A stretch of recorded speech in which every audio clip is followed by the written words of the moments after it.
Nggak ada suaranya.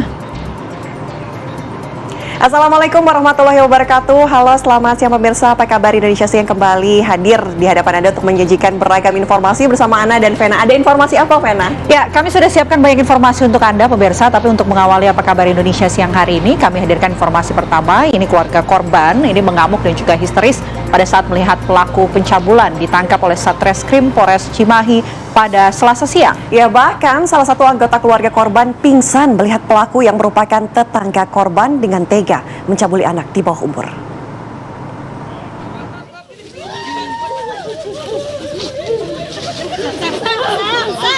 Inilah detik-detik saat salah satu keluarga korban mengamuk hendak menyerang pelaku pencabulan yang telah ditangkap oleh Satreskrim Polres Cimahi pada Selasa siang. Tak terima perlakuan pelaku, keluarga korban menangis histeris, bahkan jatuh pingsan. Beruntung kejadian ini dapat diredam oleh personil Polres Cimahi. Pelaku berinisial Mul ini ditangkap Satreskrim Polres Cimahi lantaran telah melakukan pencabulan terhadap anak di bawah umur di kawasan Cipageran, Kota Cimahi, Jawa Barat.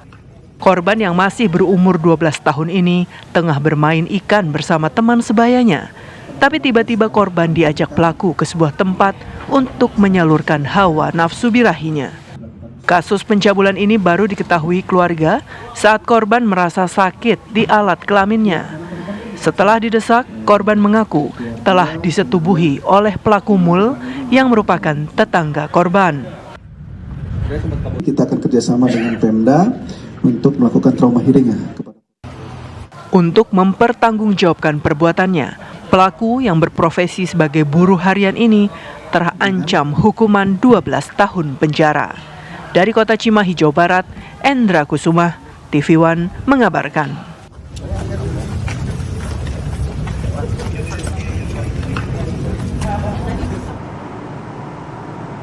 Ya pemirsa, kami hadirkan informasi lainnya. Ini aksi cabul oknum ojek online terhadap bocah KFA di Serpong, Tangerang Selatan seminggu lalu berujung di penjara. Ya, pelaku ini sengaja mencari anak di bawah umur untuk melampiaskan nafsu bejatnya.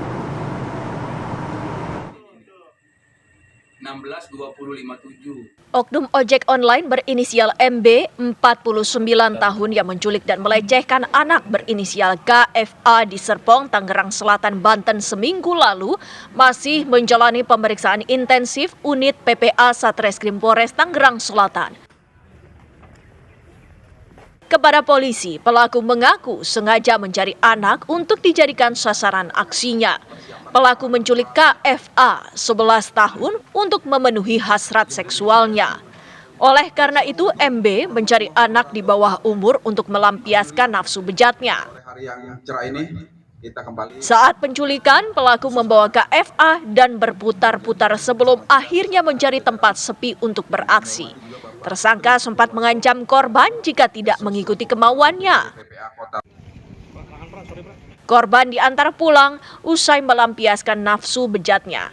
Pelaku ditangkap kurang dari 24 jam. Pelaku diketahui beraksi lebih dari sekali. Malah tersangka kemudian melakukan pengancaman dan kemudian akan meninggalkan korban, serta menakut-nakuti korban kalau kemudian tersangka ini akan mencekik. Ya, tersangka ini akan mencekik korban jika kemudian korban tidak menuruti kemauan dari si tersangka. Nah, pada saat di waktu tersebut diduga terjadinya tindakan asusila terhadap korban. Polisi akan bekerja sama dengan pihak psikolog untuk mengetahui status kejiwaan pelaku. Akibat perbuatannya, pelaku dijerat dengan pasal berlapis dengan ancaman hukuman maksimal 15 tahun penjara. Dari Tangerang Selatan, Banten, Milhan Wahyudi, TV One mengabarkan. Ini dia, udah tua ya, 49.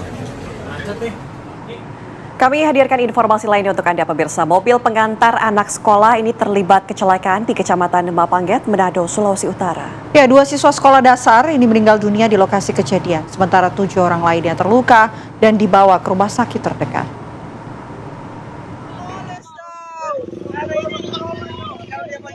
Mobil pengantar anak sekolah mengalami kecelakaan tunggal di Kelurahan Paniki, Kecamatan Mapangget, Manado, Selasa pagi tadi. Dalam sebuah video yang direkam warga, terekam mobil dalam posisi terbalik. Warga setempat pun berdatangan memberikan pertolongan. Saat insiden ini terjadi, mobil tengah mengangkut siswa-siswa sekolah dasar ke sekolah. Saat berada di tikungan, bus tiba-tiba menabrak pembatas jalan tengah dan oleng kemudian terbalik di arah yang berlawanan. 2 siswa sekolah dasar tewas di tempat akibat tertimpa badan mobil, sedangkan 7 siswa lainnya dan sopir bus mengalami luka-luka dan dibawa ke rumah sakit terdekat. Informasi Pak, informasi dari Polsek ada kecelakaan sini. Jadi 801 bersama unsur Mapangan meluncur kemari. Jadi untuk korban tadi ada keperkiraan ada 2 Kang Pak Billy. 2 korban meninggal. Untuk korban itu yang kemungkinan 810 meninggal ada 2. Orang tua salah satu korban yang meninggal dunia menyatakan menerima kabar mengenai insiden ini saat berada di tempat kerjanya. Anak saya ini ke sekolah naik bus, saya ke bandara kerja. Kerja di sana, tapi bukan kerja di bandara, cuma teman panggil kerja di bandara. Setelah itu HP sudah berapa kali telepon tidak dengar, tiba-tiba WA. Saya lihat tapi kejadian saya datang. Kepolisian masih menyelidiki penyebab kecelakaan ini. Sopir bus saat ini telah diamankan di Polsek Mapangget, Manado. Dari Manado, Sulawesi Utara, Marwan Dias Aswan, TV One mengabarkan.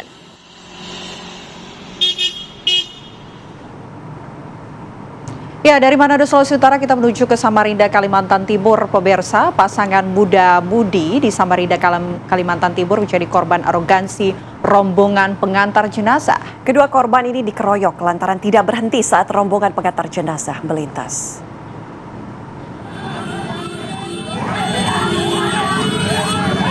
Inilah video viral di media sosial yang memperlihatkan aksi arogan rombongan pengantar jenazah mengeroyok pasangan muda-mudi di kawasan Jalan Gerilya, Kota Samarinda, Kalimantan Timur.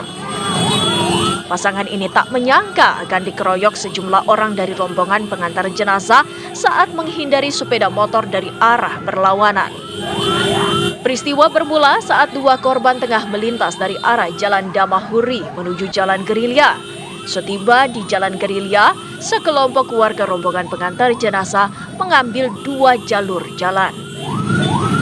Akibatnya pengendara dari arah berlawanan dipaksa berhenti oleh rombongan tersebut.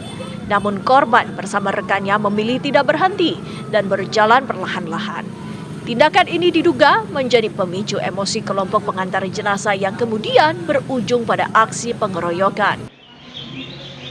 Setelah kejadian tersebut, kedua korban langsung mendatangi Polsek Sungai Pinang, Samarinda Utara untuk membuat laporan. Sudah jelas dari video bukti, arahnya itu berlawanan. Saya jadi dipaksa berhenti, entah urgensinya apa, karena menurut saya tidak ada urgensinya ketika pengantaran jenazah, pengendara lain harus berhenti dan mengalah. Jadi saya hanya jalan pelan-pelan dari arah berlawanan, di pinggir sekali pinggir kiri, tanpa menghadangi ambulan. Dan pihak pengantar jenazah itu langsung menyetop saya, menghadang saya dari arah depan. Lalu tanpa adu mulut, tanpa basa-basi langsung memukul saya dan juga rekan wanita saya. Kasus ini kini ditangani unit Reskrim Polresta Sungai Pinang. Korban berharap pelaku segera ditangkap dan menjadi pelajaran bagi pengguna jalan untuk tidak arogan. Dari Samarinda, Kalimantan Timur, Aso Andi Marmin, TV One mengabarkan.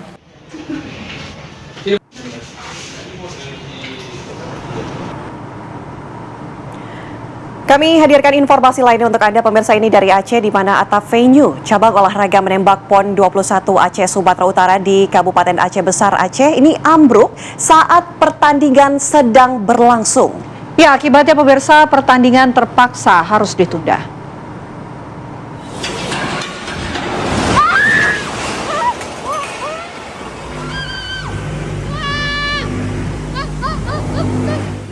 Beginilah detik-detik rekaman video saat ambruknya atap venue cabang olahraga menembak PON Aceh Sumatera Utara 2024 di lapangan tembak Rindam Iskandar Muda Aceh Besar Aceh yang diabadikan oleh atlet menembak asal Jawa Tengah Maulidia Eka Darmayati. Maulidia yang sejatinya akan bertanding di nomor 10 meter running target putri harus menunda pertandingan akibat ambrolnya atap venue. Saat kejadian berlangsung, Maulidia bersama atlet lainnya tengah melakukan pemanasan untuk menghadapi pertandingan. Walau tak ada yang terluka akibat peristiwa ini, namun Maulidia mengaku syok atas kejadian ambruknya atap venue menembak yang terjadi di hadapannya. Kalau venue-nya mungkin ya kalau dilihat dari awal datang mungkin belum siap ya kalau menurut saya.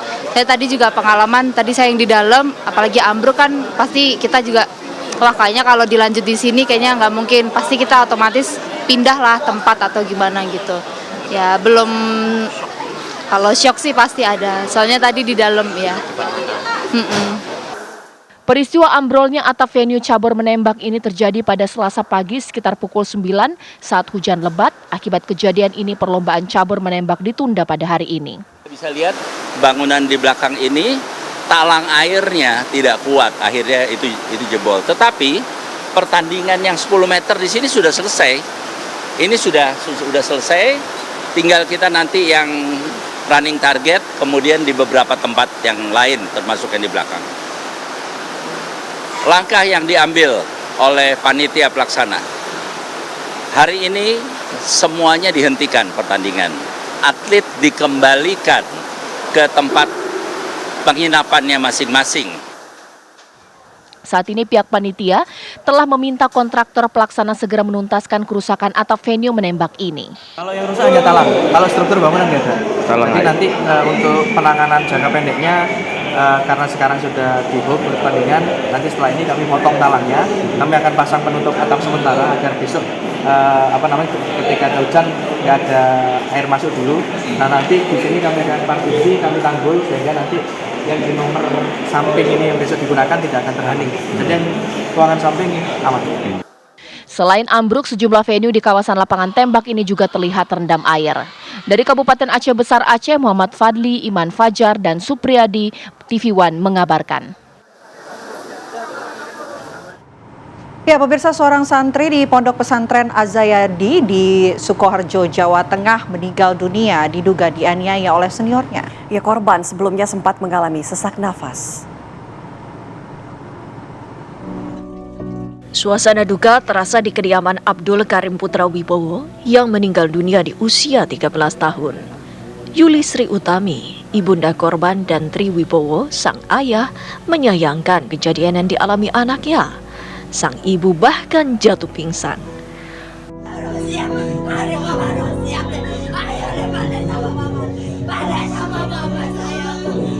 Untuk mengetahui pasti penyebab kematian korban, keluarga memberikan izin agar korban diotopsi. Seminggu yang lalu, minggu kedua itu saya jatah sambangan buat anak saya. Saya ajak ke rumah, nginep sehari. Anak saya baik-baik aja, nggak ada penyakit.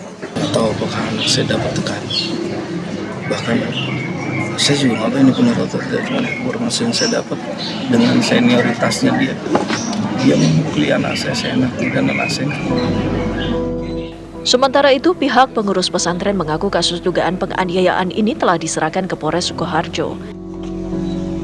Saya serahkan ke Polres Sukoharjo.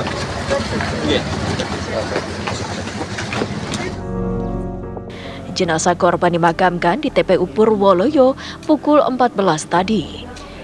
Kedua orang tua almarhum dan dua adiknya serta teman-teman pondok ikut mengantar sampai ke pemakaman. Dari Sukoharjo, Jawa Tengah, Effendi Rois, TV One mengabarkan.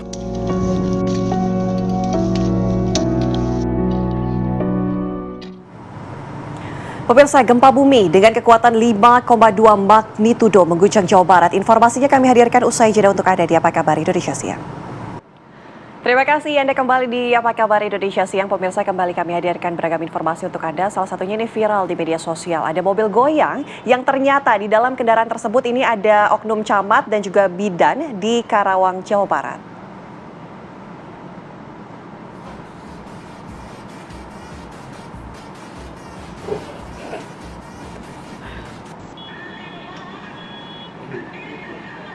Aksi tidak senonoh yang dilakukan oleh oknum camat dan bidan di parkiran rumah sakit Karawang, Jawa Barat. Warga yang melihat mobil bergoyang langsung beramai-ramai menggerebek mobil tersebut. Di dalam mobil tersebut merupakan oknum camat dan bidan yang bukan sepasang suami istri. Sekretaris BKPSDM Karawang, Geri S. Samrodi, kedua oknum yang melakukan tindakan tidak senonoh jika terbukti melakukan kesalahan, keduanya akan dijatuhi hukuman yang berat.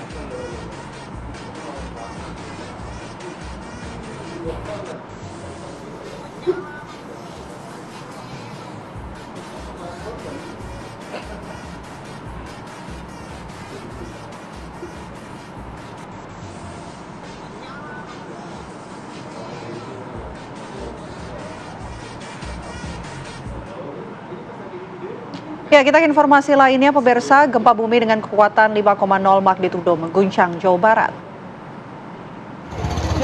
Gempa bumi ini terjadi pada pukul 9 pagi, di mana titik gempa berlokasi di darat 24 km di tenggara Kabupaten Bandung. Kedalaman gempa menurut BMKG sekitar 10 km. Dan berikut kami hadirkan kerusakan yang terpantau terjadi di kawasan Kabupaten Bandung pasca goncangan gempa bumi. Sejumlah bangunan rumah mengalami kerusakan termasuk kantor Polsek Kertasari. Tidak hanya di Kabupaten Bandung, pemirsa, getaran gempa juga terasa hingga ke wilayah Garut, Jawa Barat. Siapa? Pak. Ya udah.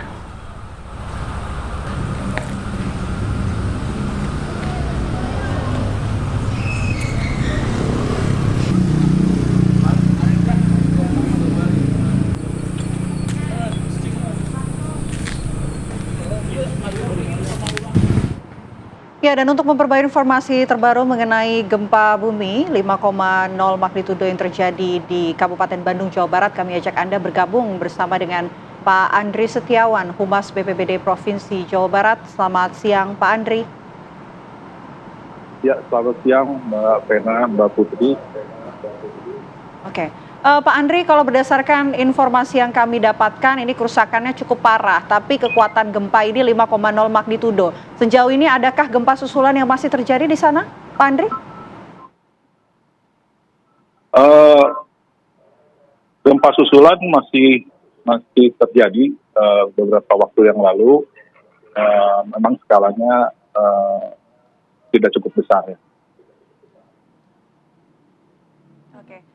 Pak Andri, kalau kita lihat dari visual yang beredar di media sosial, begitu kerusakan ini tampaknya cukup parah begitu ya, menghancurkan rumah-rumah warga terutama di wilayah Kabupaten Bandung. Dari data yang Anda dapatkan, kerusakan ini separah apa dan adakah korban jiwa, Pak? Baik, berdasarkan laporan yang kami terima sampai siang hari ini, kejadian gempa ini berdampak pada 7 desa di 5 kecamatan di Kabupaten Bandung dan 6 desa di 3 kecamatan di Kabupaten Garut. Laporan yang kami terima sampai saat ini tidak ada korban jiwa yang meninggal dunia. Tidak ada korban jiwa. Bagaimana dengan korban-korban luka lain? Apakah BPBD juga sudah menerima informasi laporan mengenai hal ini? Baik. Untuk korban,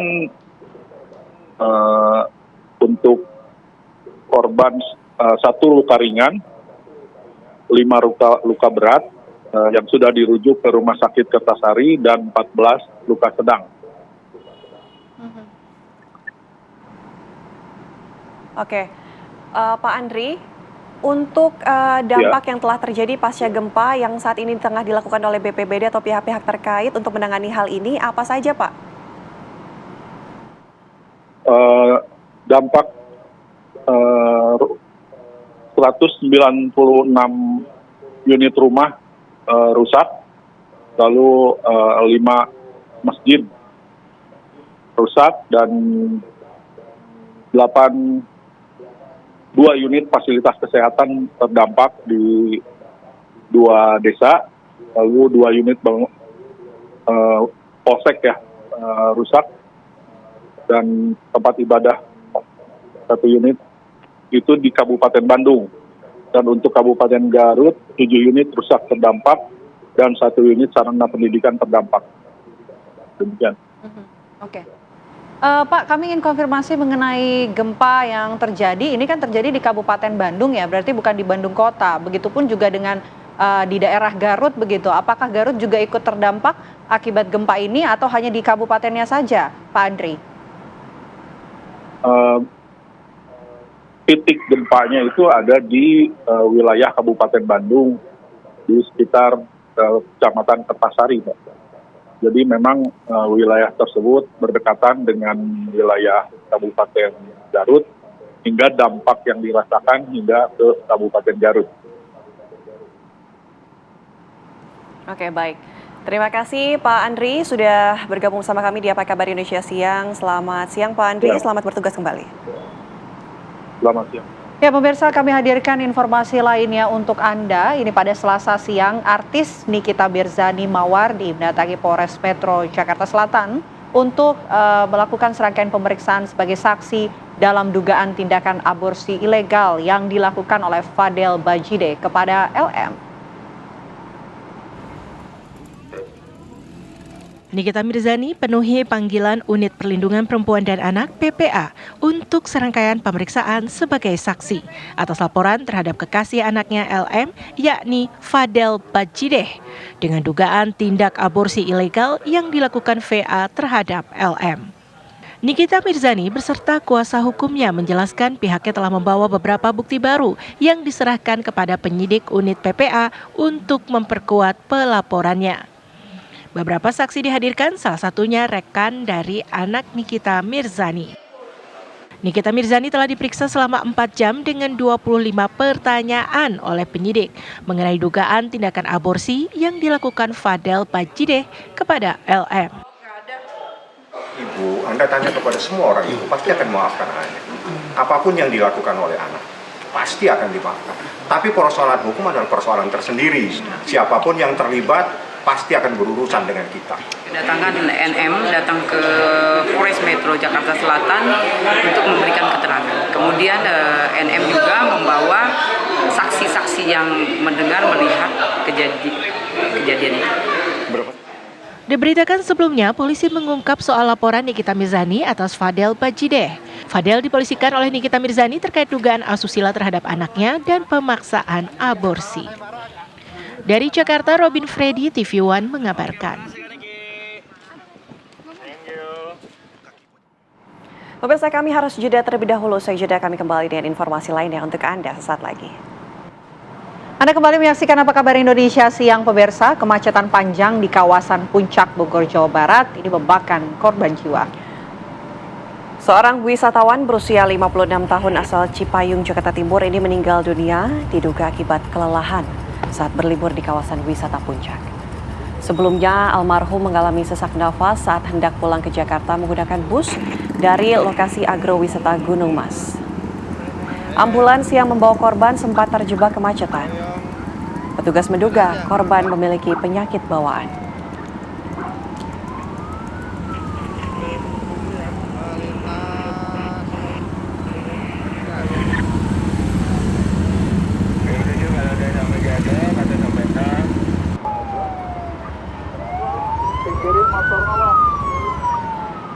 Tentunya kami turut berduka cita atas kejadian ini, dan untuk mengetahui kronologi kejadiannya sudah ada rekan kami Zinedine Duhan yang saat ini berada di rumah duka di kawasan Cipayung, Jakarta Timur. Selamat siang Duhan, laporan Anda silakan. Ya, Ana, Vena, dan juga pemirsa, saat ini saya sudah berada di kawasan Cipayung, Jakarta Timur ini untuk menanyakan lebih lanjut atau lebih lengkap mengenai kronologis dari meninggalnya almarhumah Ibu Nimi yang kemarin dikabarkan meninggal dunia pada saat terjadi kemacetan yang sangat parah di Puncak Bogor, yang mana para wisatawan ini terjebak belasan jam di sana, dan juga dikatakan bahwa memang menurut informasi yang didapatkan dan beredar di media sosial ini Ibu Nimi meninggal dikarenakan kecapean. Nah, untuk itu saya akan mengajak Anda bertanya langsung kepada keluarga dari almarhumah Ibu Nimi. Di sini ada anaknya yaitu Bu Suryanti. Bu, dapat diceritakan bagaimana kronologis dari meninggalnya Ibu Nimi, karena kemarin informasi yang beredar ini dikatakan kelelahan pada saat macet parah yang terjadi di Puncak minggu lalu. Ya, kalau untuk kronologinya, Mama kan emang kalau di berita-berita kan Mama tuh katanya punya penyakit bawaan ya, kayak asma, darah tinggi itu nggak ada.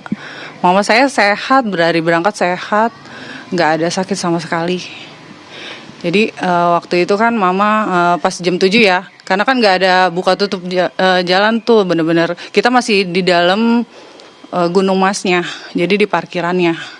Terus Mama mau ke toilet, kita juga bareng-bareng sama rombongan yang lain pada mau ke toilet. Ternyata pas sebelum nyampe ke toilet, Mama udah kayak kebelet pipis gitu, udah Mama gak tahan. Akhirnya saya antar Mama ke ngambil ke pinggir ke kebun tehnya langsung. Mama pipis di situ, saya juga liatin karena yang lain juga pada pipis di kebun teh ya.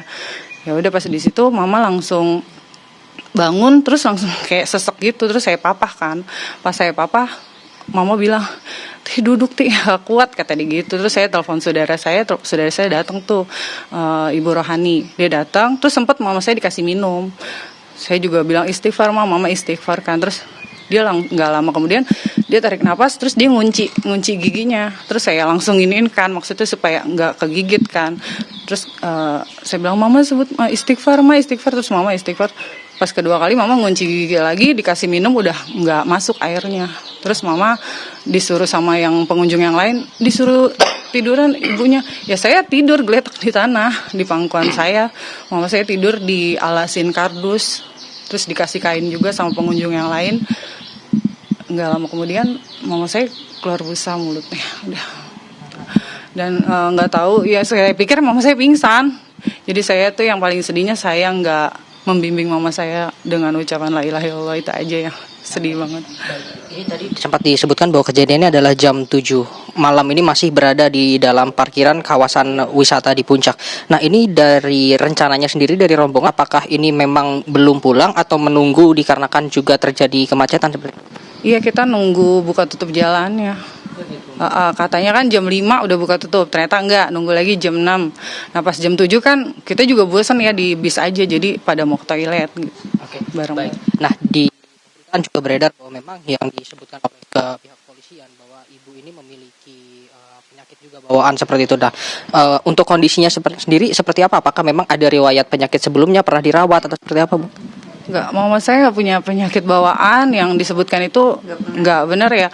Mama saya juga nggak pernah dirawat inap, sakitnya paling pusing, batuk, pilek gitu, nggak pernah yang namanya punya penyakit asma. Kalau memang Mama punya asma pasti kan setiap bulan kita pasti ada berobat jalannya, atau kayak darah tinggi kan ada berobat jalan. Ini kan nggak ada. Tidak ada. Iya. Pada saat ke Puncak saat itu kan informasinya berziarah terlebih dahulu, lalu ke tempat rekreasi wisata seperti itu. Nah, apakah ada keluhan lelah seperti itu dari ibu, ataukah ada gestur lelah dari ibu sendiri? Ada sih Mama, cuman memang kan gemuk ya badannya. Jadi Mama tuh kalau misalnya jalan jauh suka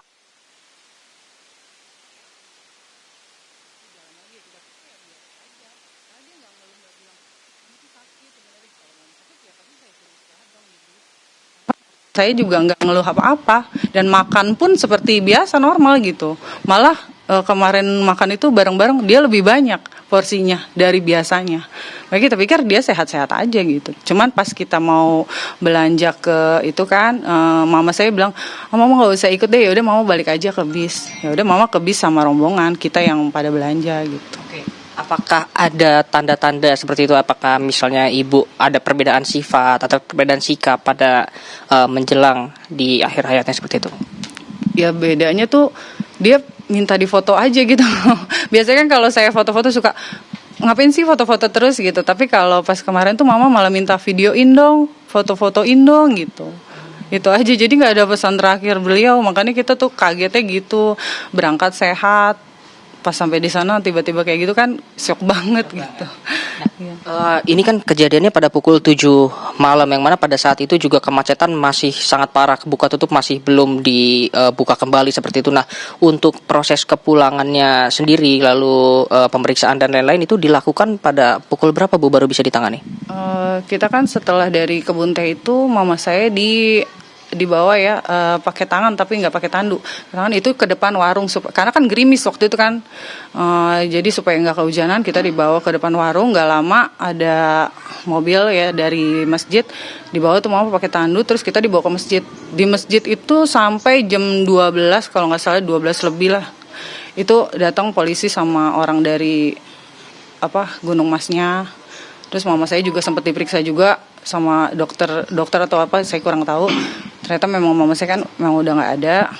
Terus nggak lama ya ngobrolnya sih sama kakak saya ya tentang masalah mau dibawanya pulang gimana. Terus ini sama Kapolres juga kan semuanya datang. Ya udah akhirnya kita naik ambulannya itu sekitar jam 1 kurang dan sampai rumah jam 2. Apakah saat itu ibu dianjurkan untuk dibawa untuk diotopsi ataupun dari pihak keluarga? Apakah ada yang diminta keterangan oleh kepolisian seperti itu? Iya, waktu itu saya yang diminta keterangan kronologi ceritanya kayak gimana. Udah saya ceritain semua di situ. Terus juga dari pihak Gunung Masnya kan mau bawa mama saya ke rumah sakit. Tapi kan karena mama saya itu kan posisinya udah lama ya, dari jam 7 saya kesian di rumah juga udah rame. Keluarga udah nunggu, jadi saya minta mama saya langsung dibawa pulang aja ke rumah duka. Nah, apakah dari situ ada ke pihak-pihak terkait, mungkin dari pihak tempat wisata sendiri, lalu dari pihak kepolisian yang hadir ke rumah untuk turut berbelasungkawa? Iya, ada. Pas setelah mama saya pemakaman, ada Kapolda dari Jawa Barat, perwakilan datang ke rumah. Dari tim Bishiba pun datang ke rumah juga. Baik, siap. Terima kasih informasinya Bu Yati.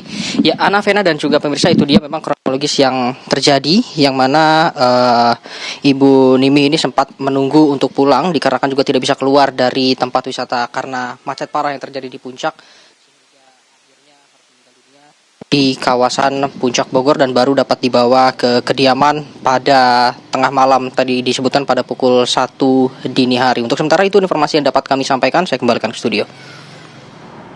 Zinedine Dunhan melaporkan langsung dari Cipayung, Jakarta Timur. Ya pemirsa, kami harus jeda terlebih dahulu. Saya jeda, kami kembali dengan informasi lainnya untuk Anda sesaat lagi.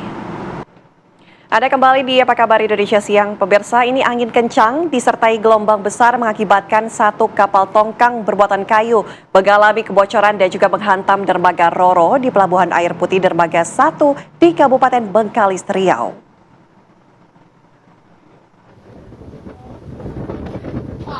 Beginilah detik-detik kapal yang sedang menarik kapal tongkang Java Sea Hours bermuatan kayu dari Pelabuhan Bukit Batu tujuan Pelabuhan Perawang. Alami putus tali dan juga terombang-ambing sehingga mengalami kebocoran dan menghantam dermaga Roro di Pelabuhan Air Putih Dermaga 1 Bengkalis, Riau. Angin kencang mengakibatkan hilangnya kendali kapal ini dan beruntung tidak ada korban jiwa dalam kejadian ini.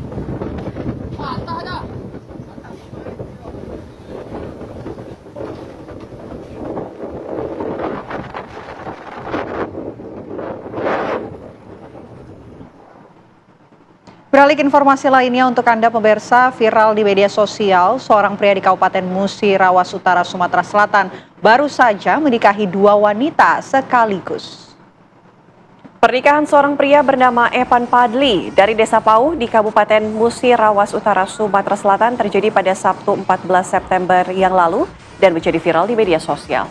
Betapa tidak, dalam resepsi pernikahan yang berlangsung di rumah mempelai pria tersebut, Evan berhasil menikahi 2 wanita sekaligus dalam satu pelaminan.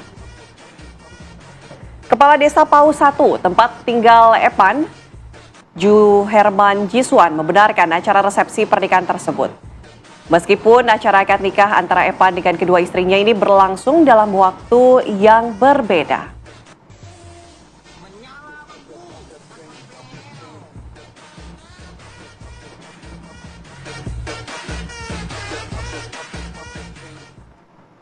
Ya, dan untuk mengetahui bagaimana kisah seorang pria melakukan resepsi pernikahan dengan 2 wanita sekaligus di Musi Rawas Utara, Sumatera Selatan, pemirsa, kami ajak Anda tersambung bersama dengan Bapak Juherman Jiswan selaku Kepala Desa Pauh 1 dari desa tempat kediaman mempelai pria. Selamat siang, Pak Juherman.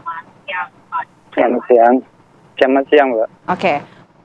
Pak Juherman, ini terakhir Anda sudah membenarkan bahwa memang resepsi pernikahan seorang pria bersama dua wanita sekaligus ini memang benar terjadi di lingkungan Anda. Ini informasi yang Anda dapatkan awal mulanya untuk menggelar resepsi pernikahan ini seperti apa, Pak? Apakah juga sempat mengajukan izin kepada Anda selaku kepala desa?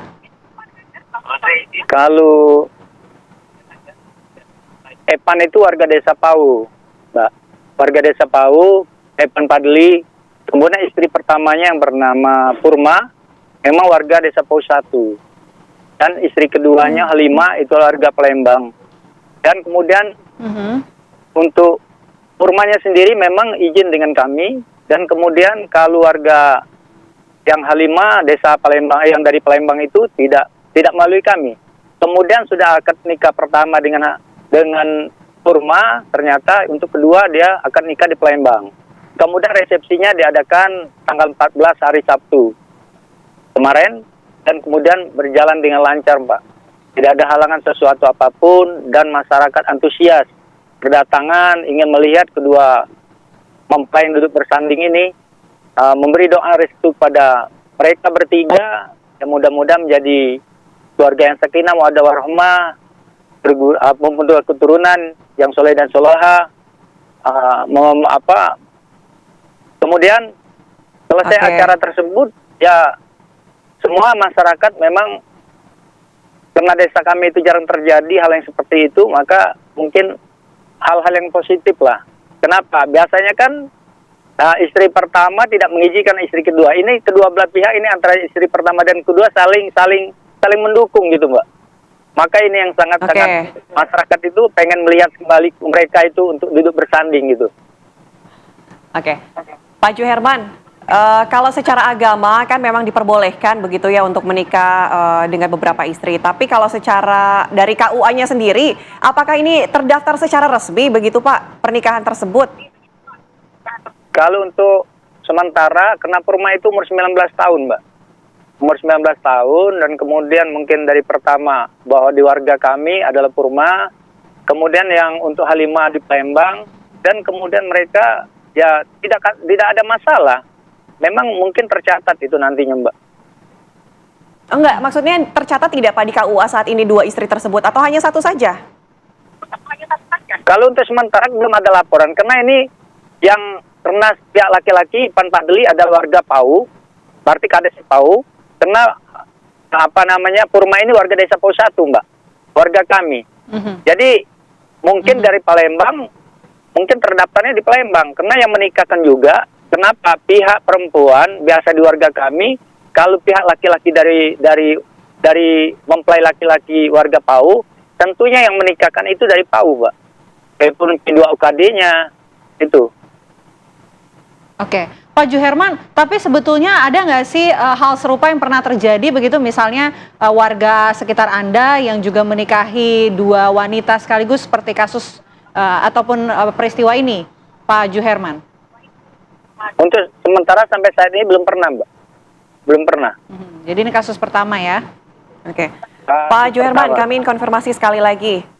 Artinya bahwa ini belum bisa terkonfirmasi apakah memang tercatat dalam KUA, artinya terdaftar pernikahannya di negara, atau hanya menikah siri saja, begitu Pak? Ya benar. Memang seperti itu, karena kami tidak... Laporan ke Bapak untuk pernikahannya seperti apa? Apakah hanya laporan untuk mengadakan resepsi saja? Bukan. Ketika minta permohonan pernikahan, dalam arti kata itu NA. Numpang nikah, kemudian yang tercatat, kemudian itu karena kami menumpang NA itu tersebut, dan kemudian dia melaporkan dengan KUA ataupun dengan melalui P2 UKD. P2 UKD itu meneruskan dengan KUA. Nah, kalau perpanjangan tangan dari KUA menunjuk P2 UKD untuk menikahkan itu. Jadi untuk laporan kelanjutannya tercatat ataupun tidak tergantung itu, Mbak. Karena yang P2 UKD-nya bukan dari desa Pau 1, P2 UKD-nya dari desa Pau, Mbak. Karena kami dua desa, Mbak, yang berdampingan. Pak Juherman, ini kan juga viral di media sosial ya, menjadi pembahasan di mana-mana begitu, kok bisa menyelenggarakan acara pernikahan begitu, walaupun ini memang resepsi dan tadi dikatakan bahwa akadnya sudah digelar secara terpisah. Ini seperti apa Anda menyikapi pembahasan yang begitu viral di media sosial? Mungkin juga banyak yang sudah sempat mengontak Anda, Pak Juherman. Lalu untuk mengontak saya baru kali ini, Mbak. Jadi ketika memang viral permasalahannya itu bahwa ketiga belah pihak ini aman-aman aja, Mbak.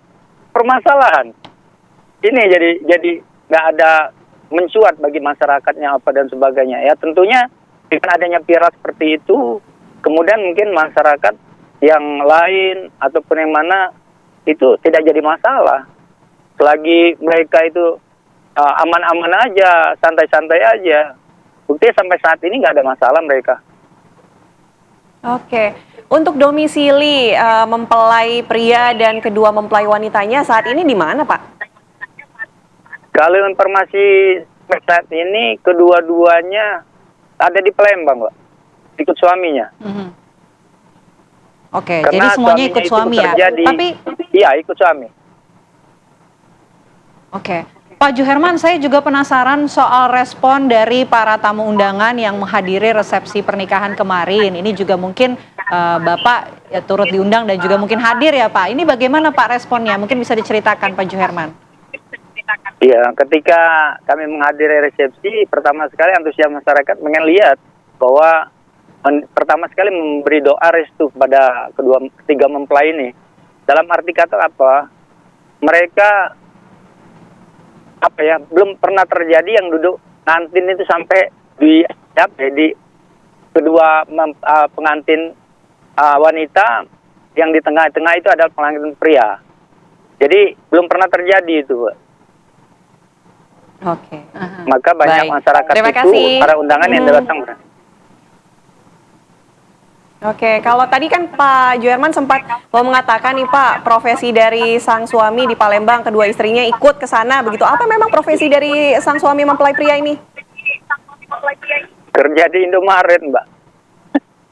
Oke, kalau Suaminya kedua itu istrinya ini apa Pak Evan profesi? Kalau untuk sementara itu mungkin satu yang istri kedua mungkin rekanan kerjanya, satu kerjaan. Tapi kalau yang satu yang pertama itu nggak kerja. Statusnya ikut orang tua. Baik, terima kasih banyak Pak Juherman Jiswan selaku Kepala Desa Pau 1 sudah berbagi informasi di Apa Kabar Indonesia Siang. Semoga sehat selalu. Selamat siang Pak. Selamat siang. Ya pemirsa, kami harus jeda terlebih dahulu. Saya jeda Ana dan Vena masih akan menemani Anda dengan informasi lainnya sesaat lagi. Anda kembali menyaksikan Apa Kabar Indonesia Siang. Pemirsa, warga membantu polisi mencari tersangka pembunuhan Nia, gadis penjual gorengan yang ditemukan tewas sepekan yang lalu. Ya, kendati demikian, polisi terus mengimbau warga tidak main hakim sendiri bila kemudian mengetahui keberadaan dari tersangka. Pelaku kasus dugaan pembunuhan gadis penjual gorengan Nia Kurniasari masih diburu oleh polisi hingga Senin malam. Pria berinisial IS tersebut telah ditetapkan sebagai tersangka. Polisi saat ini masih menyusuri titik lokasi yang dicurigai sebagai tempat persembunyian tersangka di kawasan Kecamatan Duo Kalisabaleh, Kayu Tanam. Wali Nagari Guguak, Kecamatan 2x11 Kayu Tanam Ahmad Yuni Kamil mengatakan bahwa beberapa warga di wilayah kerjanya memang turun untuk membantu pencarian. Setahu kami itu karena tersentuh hatinya lah warga itu, makanya dia berbondong-bondong dan menginginkan kami dari Nagari juga ikut terlibat. Sebenarnya kami juga sudah terlibat, tapi memang waktu itu ramai ke kantor Nagari. Dia menginginkan supaya kita bisa menyisir ke rumah-rumah yang dikira atau yang diduga bisa menyelamatkan para pelaku ini, seperti rumah anaknya atau keluarga terdekatnya lah. Kendati turut membantu polisi mencari jejak tersangka, warga diimbau tidak bertindak anarkis dan main hakim sendiri jika menemukan keberadaan tersangka. Siap. Dari Kabupaten Padang Pariaman, Sumatera Barat, Andri Syaputra, TV One mengabarkan.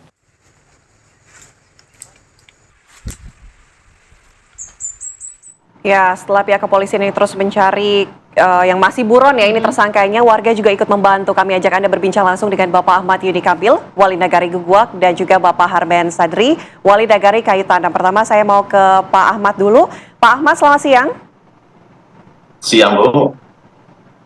Oke, Pak Ahmad, Nia, almarhum Nia sebagai warga Bapak yang kemudian terbunuh begitu ya Pak ya. pencarian juga dibantu oleh masyarakat, dibantu oleh pihak kepolisian begitu. Tanggapan Anda seperti apa? Proses bantuan dari warga ini akan berjalan seperti apa?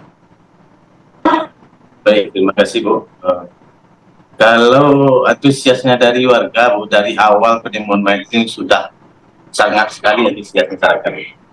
Sampai-sampai pemuda pun menginginkan pada saya, termasuk dari warga yang ada pemudanya, menginginkan ikut penyisiran. Jadi waktu itu memang ada instruksi dari Bapak Kapolsek supaya jangan seandainya ketemu dari pelaku ini jangan main hakim sendiri. Sampai sekarang pun masih ada pemuda-pemuda kita yang masih mencari atau yang bersedia untuk mencarinya. Oke, tentunya proses pencarian juga dilakukan oleh warga sekitar ya, tempat Anda begitu. Tapi kalau berdasarkan penelusuran Anda Pak Ahmad, mungkinkah ada warga-warga yang juga sempat melihat begitu sosok dari pelaku yang sampai saat ini juga masih buron, mungkin beraktivitas sebelum peristiwa ataupun kejadian menimpa Nia, Pak Ahmad? Menurut informasi dari kepolisian, memang sudah ada yang melihat. Tapi kebenaran ini belum tentu juga kita, sebab kalau saya pribadi saya belum pernah melihat. Cuman dari informasi warga yang pernah melihat, dia mengatakan ada kelihatan dan melompat katanya. Jadi kalau kita pastikan udah ada yang melihat itu, kita ragu juga Bu. Sebab dari kepolisian pun beliau mungkin sekarang masih menyisir aja. Belum ada kepastian lokasi dia itu di mana ditempati. Cuman terakhir kemarin, hari Senin kemarin, karena ada warga yang mengatakan ada yang melompat, sedangkan itu dari kepolisian, dari pihak pencarian itu ada yang dari memakai anjing waktu itu. Dari anjing itu tuh semua jejak itu kehilangan jejak, jadi itu masalahnya. Oke. Maksud saya begini Pak Ahmad, mungkinkah pada saat peristiwa yang dialami Nia atau 1 minggu yang lalu begitu, warga sekitar Anda juga pernah melihat sosok dari pelaku yang buron ini kah? Kalau itu saya kurang tahu juga Bu, sebab kami dengan pemuda waktu itu kami sibuk mencari Nia aja dulu, belum ada keinginan untuk mencari pelaku, sebab kita mana tahu kehilangan itu di mana. Itu kita bersama pemuda, termasuk BPBD, termasuk tokoh masyarakat, memang mencari Nia aja dulu. Baik. Kami juga bersama dengan Bapak Harmen Sadri, Wali Nagari Kayu Tanam. Ini tempat tinggal ya, Wali Nagari dari tempat tinggal pelaku begitu. Selamat siang Pak Harmen. Kalau boleh tahu pergerakan warga dari Nagari Kayu Tanam sendiri seperti apa untuk proses pencarian membantu pihak kepolisian? Ya, memang warga intinya mencari itu mendampingi ke pihak kepolisian. Apa gitu? Karena yang Medan itu tentunya pihak kepolisian sejak begitu paham ya, hutan dan yang paham lokasi tentu warga. Cuma hanya saja pihak kepolisian itu membatasi volume warga ini seolah mengganggu kinerja polisi. Gitu. Memang ada keterbatasan. Tapi walaupun gitu, ya kewaspadaan tetap sangat tinggi. Di pintu-pintu keluar juga orang-orang cepat mudah sudah standby ya. Bahkan ya dalam setiap hari itu tetap ada yang ke dalam, masuk ke dalam dan mencari. Cuma ini saja kadang-kadang kan yang informasi ini kadang ada di masyarakat, ada yang nampak sekilas. Ini nampak sekilas, dilaporkan, orang udah berbondong-bondong tahu hilang. Terus besok lagi ada lagi yang nampak di titik yang lain. Sekiranya tapi kita belum bisa memastikan bahwa itu betul-betul pelaku, betul-betul orang yang kita cari. Tapi ya dapat diyakini itu pasti yang orang yang dicari sih. Tapi ya karena Medan itu tadi karena begitu ya mungkin ada kelebihan juga orang ini kali ya, ini sehingga susah untuk dapatkan. Apalagi petugas kepolisian karena yang menguasai Medan, sementara yang dikejar tahu Medan. Sehingga yang ada juga faktor senjata yang mudah-mudahan dalam beberapa hari ya mungkin ya Allah menunjukkan kita bisa menemukan. Pak Harmen, kalau profil dari pelaku ini sebagai salah satu warga Anda juga, ini sosok yang seperti apa sih Pak sehari-hari? Ya, memang kalau profil individunya memang dalam ya boleh bisa lah kita katakan orang yang meresahkan. Saya rasa kelakuannya ini bukan hanya sekedar dia aja, mungkin ya sebelumnya juga ada juga berusaha dengan kepolisian juga, ya soal itu juga, itu soal kemalingan ini, ya bahkan ya inilah kelebihan orang ini, udah masyarakat udah meronda fokus ke dia sebenarnya, tapi nggak pernah dapat gitu, nggak pernah dapat. Sekarang tahu dia lagi kan ini, kan memang ada ini dia memang nasibnya lagi belum tertangkap lah kayaknya. Kalau cara masyarakat pemuda untuk berusaha untuk mendapatkan ya sangat ini sekali, usaha maksimal rasanya. Kalau untuk profesinya Pak, pelaku ini sehari-hari bekerja sebagai apa Pak? Sehari-harinya orangnya nggak ada kok sebenarnya. Kerja serabutan aja kok. Serabutan, bahkan ya ada saya dengar juga kan ya suka tidur siang hari itu tidak ada kegiatan gitu. Mungkin ya ada pengaruh ya bekas sekarang obat segala macam ya. Mana ada lah ini kegiatan mengganggu aja kok. Oke. Baik. Terima kasih Bapak Ahmad Yuni Kamil, Wali Negari Guguak, dan juga Bapak Harmen Sadri, Wali Negari Kayu Tanam, sudah berbagi informasi bersama kami di Apa Kabar Indonesia Siang. Kami harapkan dengan adanya bantuan warga ini, pelaku segera tertangkap begitu ya. Terima kasih, selamat siang sekali lagi. Ya pemirsa, jangan kemana-mana karena usai jeda Apa Kabar Indonesia Siang masih akan kembali untuk Anda sesaat lagi. Ada kembali di Apa Kabar Indonesia Siang. Pemirsa, ini pamit hendak ke warung untuk jajan. Bocah kelas 5 sekolah dasar di Oku Selatan, Sumatera Selatan menghilang bak ditelan bumi. Hampir sebulan menghilang, korban belum juga ditemukan.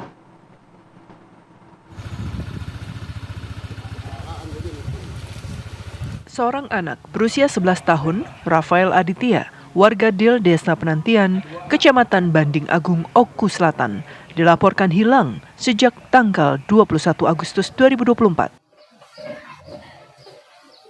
Bocah kelas 5 sekolah dasar itu meninggalkan rumah sekitar pukul 7 malam dengan alasan ingin membeli jajanan. Namun, hingga kini, terhitung sudah hampir 1 bulan, Rafael belum kembali. Herwanto, ayah korban, menceritakan, Rafael biasanya tidak pernah meninggalkan rumah tanpa izin. Sepeda Rafael yang digunakannya saat keluar rumah ditemukan di depan rumah tetangganya. Namun, bocah laki-laki tersebut tidak kunjung terlihat. Keluarga korban telah melaporkan kejadian ini ke pihak kepolisian dan menyebar foto korban di media sosial. Pihak keluarga pun berharap korban dapat ditemukan dalam keadaan sehat. Ya, pamit mau jajan. Keluar rumah menggunakan apa dia? Menggunakan sepeda. Terus itu nggak pulang, sepeda itu diketemukan di mana itu? Di rumah temennya. Biasanya pernah nggak seperti ini Pak anak kita Pak? Harapan kita Pak gimana ini Pak? Semoga cepat ketemu.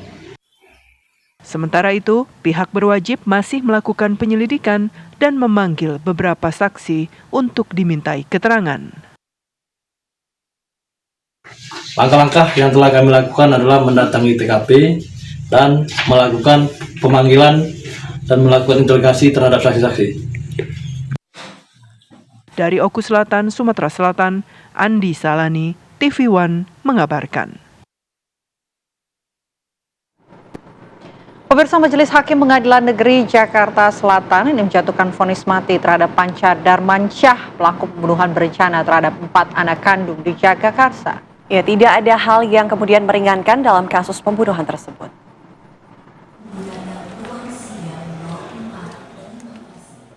Mengenakan rompi tahanan, terdakwa Panca Darmansyah, pelaku pembunuhan 4 anak kandungnya di wilayah Jagakarsa, Jakarta Selatan, masuk ke ruang sidang utama Pengadilan Negeri Jakarta Selatan, Selasa siang. Lelaki bertubuh kurus itu kemudian hanya bisa tertunduk lesu ketika Majelis Hakim Pengadilan Negeri Jakarta Selatan membacakan vonis terhadap dirinya. Dalam amar putusannya, hakim menilai terdakwa secara sah dan meyakinkan terbukti melanggar pasal 340 KUHP tentang melakukan perencanaan pembunuhan dan kekerasan fisik dalam lingkup rumah tangga terhadap para korban di rumahnya di kawasan Jagakarsa pada Desember 2023 lalu. Selain itu, terdakwa juga dinilai tidak menunjukkan penyesalan sehingga tidak ada hal yang meringankan dalam kasus pembunuhan tersebut. Vonis ini juga sesuai dengan tuntutan jaksa pada sidang sebelumnya. 1. Menyatakan terdakwa Panca Darmansyah tersebut di atas terbukti secara sah dan meyakinkan bersalah melakukan tindak pidana pembunuhan berencana dan melakukan perbuatan kekerasan fisik dalam lingkup rumah tangga sebagaimana dalam dakwaan ke-1 alternatif pertama dan dakwaan kedua alternatif pertama. 2. Menjatuhkan pidana terhadap terdakwa Panca Darmansyah oleh karena itu dengan pidana mati. 3. Menetapkan terdakwa tetap ditahan, menetapkan barang bukti berupa 1 buah kacamata merek Cartier dalam kondisi patah sampai dengan 4 buah sandal anak dimusnahkan. 5. Membebankan biaya perkara kepada negara. Mendengar putusan itu, kuasa hukum terdakwa menyatakan banding. Kita sebagai penasihat hukum yang seadil-adilnya kita nyatakan banding yang mulia. Panca Darmansyah tega membunuh 4 anak kandungnya yang masih di bawah umur dengan cara dibekap. Terdakwa tega membunuh buah hatinya lantaran merasa cemburu kepada sang istri. Dari Jakarta, Robin Freddy, TV One mengabarkan. Pemirsa, aksi kawanan begal bersenjata api beraksi di Jalan Waraka 1, Tanjung Priok, Jakarta Utara. Meski sempat melepaskan tembakan pemirsa, korban berhasil selamat.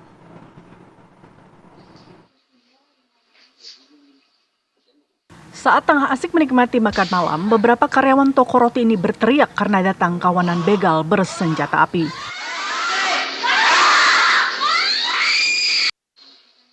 Satu pelaku berhasil merampas ponsel seorang korban perempuan.